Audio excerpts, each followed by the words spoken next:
Back to my channel Tejasri vlogs. నేను మీ తేజశ్రీ. అందరూ ఎలా ఉన్నారు? నేనైతే చాలా బాగున్నాను.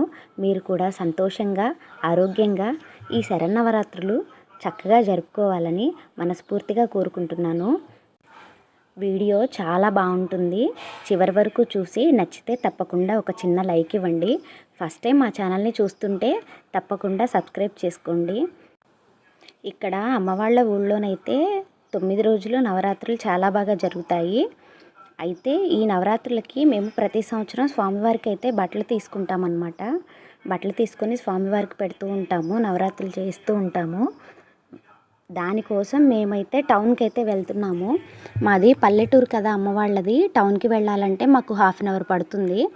అందుకని మేము టౌన్కి అయితే బయలుదేరిపోయాము. మార్నింగ్ 10కి అంతా బయలుదేరిపోయాము టిఫిన్ చేసి. ఏది కావాలన్నా సరే టౌన్కి కంపల్సరీ వెళ్ళాల్సిందే. ఇంకా ఎమర్జెన్సీ పర్పస్ అయితే మాత్రం విజయవాడ అయితే వెళ్ళాల్సిందే. పెళ్ళిళ్ళ టైం కానీ ఏది కావాలన్నా షాపింగ్కి విజయవాడ వెళ్ళాలి. ఇక్కడ చాలా తక్కువగా దొరుకుతాయి అన్నమాట టౌన్లో కూడాను. స్వామివారికి అమ్మవారికి పెట్టాల్సిన బట్టల కోసం నేను, నాన్న, చెల్లి, పిల్లలైతే వెళ్ళాము. ఎందుకంటే చాలా ఎండగా ఉంది. తొందరగా వచ్చేద్దామని చెప్పి మేమైతే మార్నింగే స్టార్ట్ అయిపోయామన్నమాట.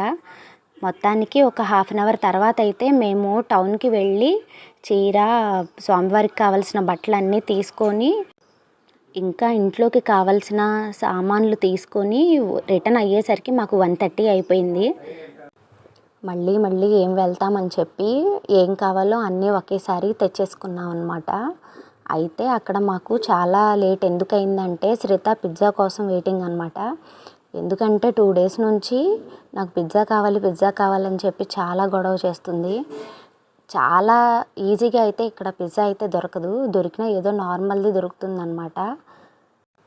అక్కడ దొరికిన దాన్నే మేము తీసుకొని వచ్చాము. తర్వాత ఇవి స్వామివారికి అమ్మవారికి తీసుకున్న బట్టలు అన్నమాట. నేను అమ్మవారికి అయితే రెడ్ కలర్ శారీని ప్రిఫర్ చేశాను. ఎందుకంటే రెడ్ కలర్ శారీ అమ్మవారికి చాలా బాగుంటుంది కదా. అందులో దేవతలకు పెట్టేటప్పుడు మనం ఇలాంటి కలర్నే ప్రిఫర్ చేస్తాం కదా.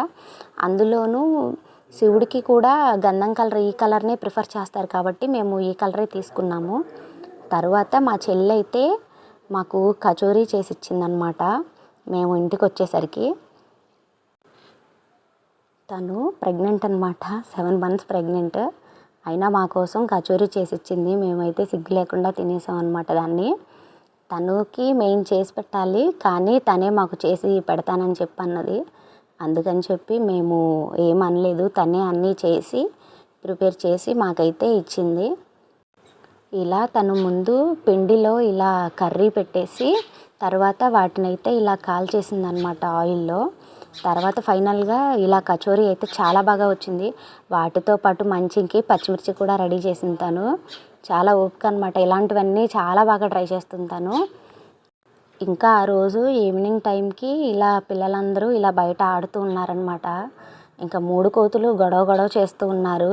మాకు పట్టుకోవడం చాలా కష్టం అనిపించింది పిల్లల్ని.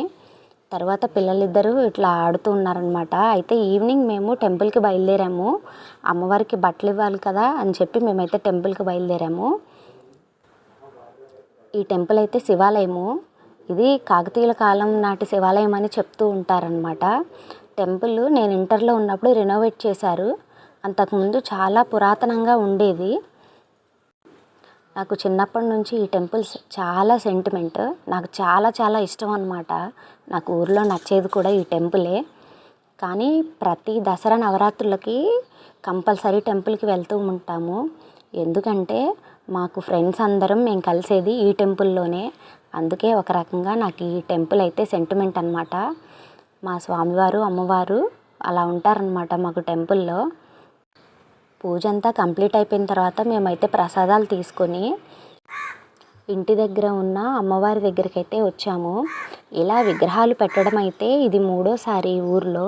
అంతకుముందు ఇలా పెట్టేవాళ్ళు కాదు. అక్కడ శివాలయం టెంపుల్లోనే నవరాత్రులు అయితే చాలా బాగా జరిగాయి. ఇది ఇంకా అందరూ ఇలా పెడుతూ ఉన్నారు కదా, ఇక్కడ కూడా పెడుతూ ఉన్నారనమాట. ఇక్కడే బతుకమ్మ, కోలాటం ఆడడము అన్నీ చేస్తూ ఉంటారు. అమ్మవారు అయితే చాలా బాగుంది. అమ్మవారిని కూడా చూసుకొని మేము ఇంటికి వచ్చేసరికి 10 అయిపోయింది. వీడియోని ఇక్కడితో ఎండ్ చేస్తున్నాను.